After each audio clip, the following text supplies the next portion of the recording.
Hi friends, நம்ம இன்றைக்கி என்ன டாபிக் பார்க்க போகிறோம் அப்படின்னா, பார்ட்ஸ் ஆஃப் ஸ்பீச்சில் ஒன் ஆஃப் த பார்ட்டான நவுன் அப்படிங்கிற டாபிக் வந்து பார்க்க போகிறோம். நவுன் அப்படின்னா என்னன்னு சொல்லி நம்ம ஆல்ரெடி ஃபுல் வீடியோ லிங்க் கீழே கொடுத்துருக்கேன், அதில் செக் பண்ணி பார்த்துக்கோங்க. Noun is a word used as the name of a person, place, things, animals or an idea. Noun அப்படின்னு எடுத்துக்கிட்டோம்னா ஒரு பர்சனை குறிக்கலாம், இல்லைனா பிளேஸை குறிக்கலாம், அல்லது ஒரு திங்ஸ் இல்லைனா அனிமல்ஸோட நேம் இந்த மாதிரி வந்து குறிக்கும். இதைத்தான் நம்ம நவுன் சொல்லுவோம். இந்த நவுன்ஸ்லேயே 5 டைப்ஸ் ஆஃப் நவுன் பிரிச்சிருக்கிறாங்க.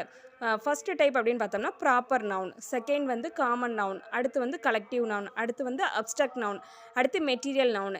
இப்போ ப்ராப்பர் நவுன் அப்படின்னு எடுத்துக்கிட்டோம்னா பர்டிகுலர் பர்சன் ஆர் பிளேஸை குறிச்சிச்சு அப்படின்னா அது ப்ராப்பர் நவுன் அப்படிங்கிறதுல இடம்பெறும்.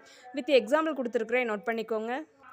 அடுத்து செகண்ட் வந்து காமன் நவுன் இருக்குது. காமன் நவுன் அப்படின்னு பார்த்தோம்னா every person or things place. இது வந்து காமனான ஒரு பர்சன் அல்லது திங்ஸை வந்து குறிக்கிறது தான் காமன் சொல்லுவோம். இப்போ ஸ்கூல் அப்படின்னு எடுத்தோம்னா டீச்சர்ஸ், ஸ்டூடெண்ட் இந்த மாதிரி வருவாங்க. அடுத்து பாய், கேர்ள், சம் குரூப் ஆஃப் பீப்புளை வந்து மென்ஷன் பண்ணுறது தான் காமன் நவுன் அப்படிங்கிறதுல சொல்லுவோம். அடுத்து கலெக்டிவ் நவுன் அப்படின்னு பார்த்தோம்னா ஃபுல் வீடியோ லிங்க் கீழே கொடுத்துருக்கேன், அதில் செக் பண்ணி பார்த்துக்கோங்க. Thank you, all the best.